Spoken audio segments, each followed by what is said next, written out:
Salutations, c'est Pépère Ludo et je suis heureux de vous retrouver aujourd'hui en voix off pour un nouveau numéro du JDL, le journal du Lutétien. Bon, ça sera un numéro spécial car je n'ai pas pu me faire filmer sur le parc et vous l'entendez, c'est moi qui fais la voix off. Du coup, j'ai envie aussi d'en profiter pour vous donner mon ressenti, donc ça sera un JDL trip report. Bon, cesse de blabla, commençons tout de suite avec le sommaire. Le journal. Au sommaire de votre JDL, nous parlerons des nouvelles mesures sanitaires mises en place par le parc Astérix face à la Covid-19.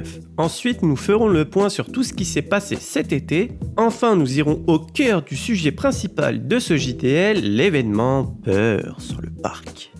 Depuis le dernier numéro en juin dernier, les conditions de visite ont évolué au sein du parc. Mais qu'en est-il actuellement? On fait la mise à jour tout de suite.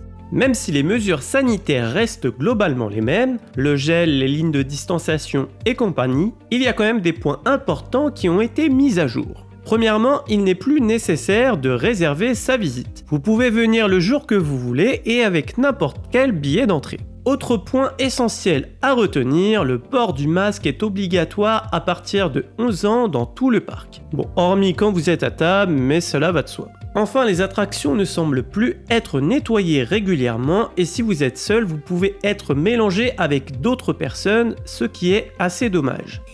Hormis les mesures sanitaires, il y a d'autres choses qui ont changé sur le parc. On fait le point maintenant sur tout ce qu'il s'est passé cet été. Commençons par les horaires du parc car il était ouvert tous les jours jusqu'à 19 h. Dans le village, une odeur de grillade se faisait sentir puisqu'un nouveau point de restauration a été installé devant la galette du chef, la table du chef. 3 formules étaient proposées pour satisfaire les plus gourmands. Je ne l'ai pas testé mais apparemment c'était bon, bien qu'un peu cher. Du côté de Fritapopoulos, les plus gourmands pourront ajouter un topping cheddar oignon frit servi ici par Antoine. Une nouvelle formule est disponible sur les points photos des attractions. Il s'agit d'un pass à 25 € qui vous donne le droit à 3 photos imprimées et leur version numérique. Plutôt sympa au vu du prix unitaire d'une photo. La salle de sport des Quais de Lutèce a quant à elle enfin ouvert ses portes. Malheureusement, je n'ai pas pu la filmer. Et pour finir cette rubrique, la grosse nouveauté de cet été se nomme Philotomatics. Il s'agit d'une file d'attente virtuelle gratuite et obligatoire pour certaines attractions. Comment ça marche? Il faut d'abord télécharger l'application du parc Astérix et se rendre dans l'onglet Philotomatics. Jusqu'à là, c'est très simple. Pour ceux qui n'ont pas de téléphone, des montres connectées sont disponibles au point pass. Prévoyez 20 € de caution. Ensuite, il faut flasher le QR code qu'on vous a remis au parking. Par contre, je ne sais pas comment on se procure ce code quand on vient autrement. Une fois dans le menu Philotomatics, choisissez une attraction que vous souhaiteriez faire plus tard. C'est tout, il n'y a plus qu'à vous occuper dans le parc et revenir à l'horaire indiqué. Rassurez-vous, vous avez 15 minutes supplémentaires pour vous rendre à l'attraction, pas besoin de courir. Sur le papier, c'est une bonne initiative de la part du parc d'avoir mis ce système en pleine crise du Covid, car ça vous évite d'être collé à d'autres visiteurs dans une file d'attente. En pratique, c'est pas tout à fait ça car vous attendez quand même un peu malgré tout dans la file d'attente. Même si l'idée est bonne, le concept montre quelques points noirs. Premièrement, on passe notre journée sur notre téléphone à essayer de trouver des horaires qui pourraient correspondre à notre organisation. L'horaire choisi peut également évoluer sans qu'on vous ait demandé quoi que ce soit. Comme vous ne pouvez pas réserver une autre attraction tant que votre horaire n'est pas passé, il faut se contenter d'autres activités dans le parc qui ne vous plaisent peut-être pas. Donc pour ceux qui viennent que pour les roller coasters ou les maisons hantées, il faut combler pendant 1 heure, 1 heure et demie. Bref, c'est pas mal je pense lors des journées de forte affluence, mais pas les jours calmes. On arrive maintenant au cœur du sujet de ce JDL, l'événement Peur sur le parc. Allez, allons voir les monstres. Du 3 octobre au 1er novembre, le parc Astérix propose une nouvelle saison de Peur sur le parc, l'événement Halloween du parc. Durant cette période, le parc se métamorphose dans certaines zones afin d'effrayer petits et grands. Commençons par la forêt d'Idéfix qui se voit redécorée aux couleurs automnales. Rien de bien effrayant, mais on est totalement dans la cible de cette zone, les enfants. Partons également dans le village qui est également décoré dans le même esprit que la forêt d'Idéfix. Plusieurs fois dans la journée, un pic vous emmène à la recherche du farfadet. Un spectacle pour les enfants plutôt sympa.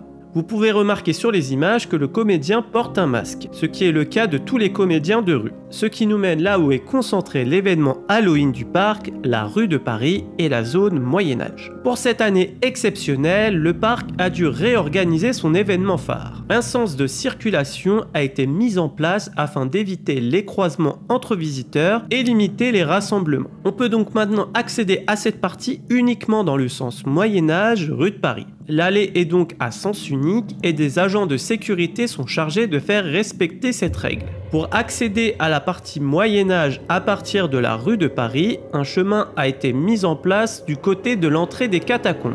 La maison hantée payante mise en place en 2019. Vous longerez donc les gradins de l'ancien spectacle Main basse sur la Joconde et rejoindrez l'entrée d'une autre maison hantée, la colère d'Anubis, dont nous parlerons tout à l'heure. Je trouve cette organisation super car ça limite tout de même les rassemblements autour des animations. Cela permet également de rejoindre facilement la colère d'Anubis quand on est du côté de la rue de Paris. Et enfin, permet un chemin alternatif pour les plus trouillards. Bon, il faudra cependant essayer d'éviter le fossoyeur des catacombes. Concernant les autres aménagements, je vous en parlais juste avant, les comédiens sont équipés de masques. Ces derniers s'intègrent plutôt bien aux personnages. Les chevaliers sont équipés de cagoules par exemple, ce qui s'intègre parfaitement au personnage. Il y a toujours la petite fille étrange qui elle s'est vue équipée d'un masque imitant une poupée de porcelaine. Et pour garder encore plus d'immersion malgré la crise sanitaire et l'obligation du port du masque, le parc a vu plus loin en créant de nouveaux personnages afin que le masque passe encore plus inaperçu. On peut voir notamment remplacer le gardien de l'homme-bête par un médecin, qui du coup porte un masque d'une manière tout à fait habituelle. On perd certes en immersion sur le côté Moyen-Âge, mais de base le gardien était assez contemporain. L'homme-bête s'est vu quant à lui équipé d'une muselière. Bon certes c'est un peu trash de mettre ça sur un homme, mais c'est complètement dans le personnage.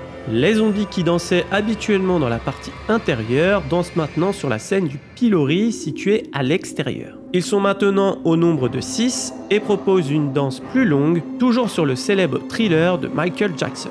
C'est une bonne idée car cela permet d'éviter une foule dans un lieu quasi clos et étroit, permet à plus de personnes de voir ce qu'il se passe du fait que les danseurs soient en hauteur. Cependant, on perd un peu en immersion, on est plus sur un spectacle type foire aux citrouilles que quelque chose d'effrayant. Peut-être parce que aussi maintenant on a les paroles de Thriller plutôt qu'un sample, mais cela reste qu'un avis personnel.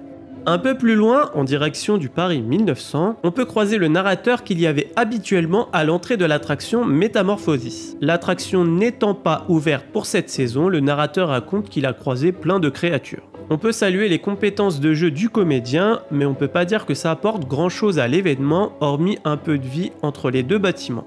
Nous arrivons maintenant au Paris avant Haussmann, où les araignées sont toujours présentes. La folle est toujours là, mais bien sûr masquée. La prostituée et son proxénète sont toujours présents et revisités, puisque ce dernier porte un masque assez répugnant et la femme porte un masque en dentelle assorti à sa robe. Du côté de la maison de la peur, un seul changement est à signaler. Les vampires qui auraient été contraints d'être masqués ont été remplacés par d'autres personnages afin de rendre l'expérience plus satisfaisante. Un vampire qui ne montre pas ses dents, c'est comme une raclette sans fromage, ça n'a pas de sens.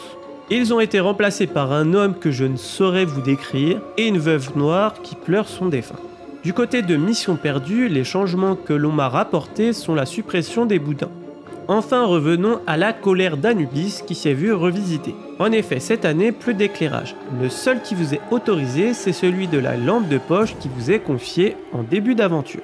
L'histoire est aussi remaniée pour justifier le port du masque. On nous explique qu'un champignon microscopique circule dans les couloirs de ce lieu étrange. A noter également que le dialogue du début a été réduit, ce qui limite fortement le temps d'attente de cette attraction. Je la trouve beaucoup plus cool, car forcément on voit moins bien et on s'attarde plus sur les détails, vu qu'on éclaire ce qu'on a envie d'éclairer.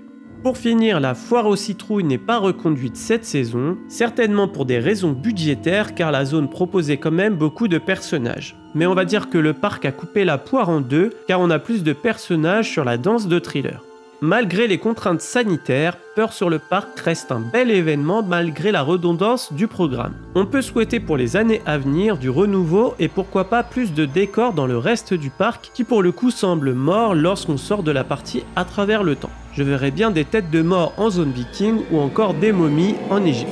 En tout cas, j'espère que ce nouveau format t'aura plu. Le format traditionnel reviendra pour la saison de Noël gaulois. Dis-moi dans les commentaires ce que tu as pensé de la vidéo et ce que tu penses de Peur sur le Parc cette saison. N'hésite pas également à aller faire un tour dans la boutique. En ce moment, il y a des nouveaux articles qui arrivent régulièrement. Si tu as aimé la vidéo, n'oublie pas de la liker, ça fait toujours plaisir et ça fait vivre la chaîne. Si tu découvres la chaîne grâce à cette vidéo, n'oublie pas de t'abonner juste en dessous, il y a un petit bouton. Ici on parle des parcs d'attractions et tout ce qui est lié au divertissement toutes les semaines. Sur ce, il ne me reste plus qu'à vous faire des bisous.